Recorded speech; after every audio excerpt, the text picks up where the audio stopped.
All right, so we're diving into the wreckage of Barcelona's Champions League opener against AS Monaco. You've got a stack of articles here, and honestly, it's like a bad case of deja vu. Yeah. After Monaco took them down in the Joan Gamper Trophy, too. So where do we even start? Well, the interesting thing here is how differently each article frames the match. We've got tactical analysis, player reactions, even some historical comparisons. It's like putting together a puzzle, trying to figure out what's going wrong with Barca. Okay, so let's talk about that elephant in the room. That 10th minute red card for Eric García. It's a total game changer, but the articles are split on the blame game.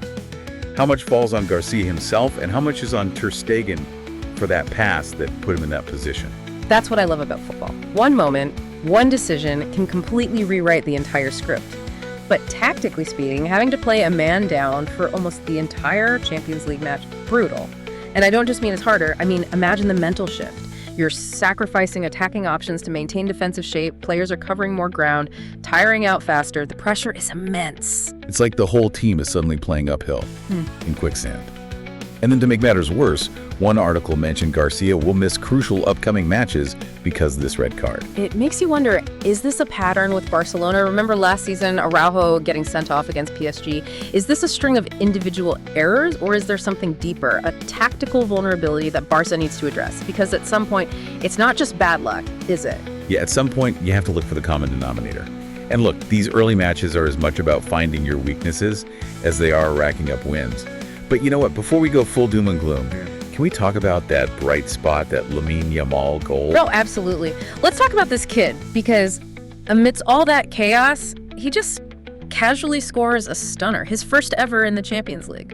And not only that, but it makes him like the second youngest scorer in the tournament's history. Talk about announcing your arrival. That's crazy, isn't it? It's 28 days. It's unbelievable. He is 28 days older than the current record holder. It's insane. And the record holder is Ansu Fati. his teammate. Talk about, Both La Masia kids, too. And that's what I love about this. You know what I find fascinating about this? It's not just individual brilliance. This speaks to Barcelona's youth academy. La Masia, legendary for a reason. It's their secret weapon. Like, they just churn out these incredible players. And it's more than just churning them out. It's not just about developing skills. It's that La Masia ingrains this playing philosophy, like a Barcelona DNA almost. Yeah. That's why you see that kind of like telepathic understanding on the pitch with these young players. It's like a glimpse into the future of the club, really. But speaking of pressure, we got to talk about Ter Stegen. The articles do not let him off easy, pointing right at that pass as the catalyst for Garcia's red card. What did you make of his performance? Well, you can definitely see the impact it had on Ter Stegen in his post-match comments, right? The articles quote him taking some responsibility, talking about a miscommunication with García, but, is that enough? Especially when one article gave him a rating of 0 for the match. Ouch. Yeah, that's gotta hurt. And it's not just this game either. They highlight that stat, 99 goals conceded in 85 Champions League appearances. Which, for a keeper of his caliber, that's not a stat you want following you around. That's something you don't want on your resume, and it's one of those things, right? Goalkeeping, so much of it is mental. And when you're facing this kind of criticism, that can really get in your head. And it's not just him, right? The goalkeeper is supposed to be that last line of defense, that safety net. If the team starts doubting him even a little, I bet it affects everyone. Oh, absolutely.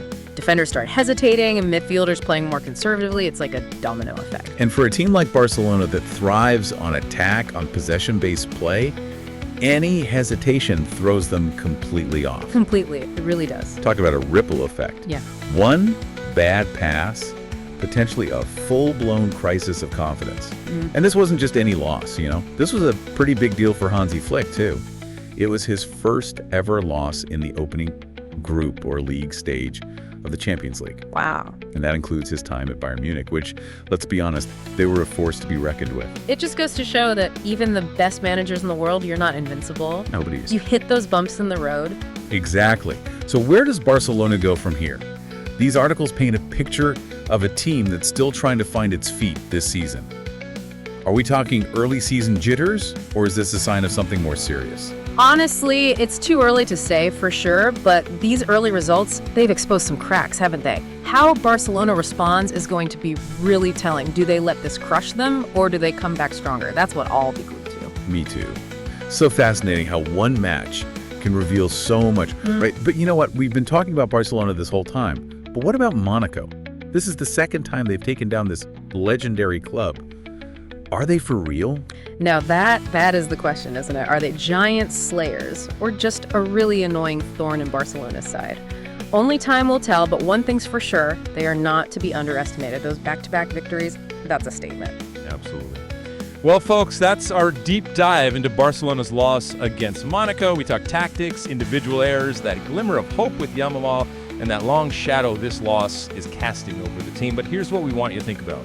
Is this a sign of deeper issues at Barcelona, or can they turn this around? Something to chew on as the season unfolds. Thanks for joining us on this deep dive.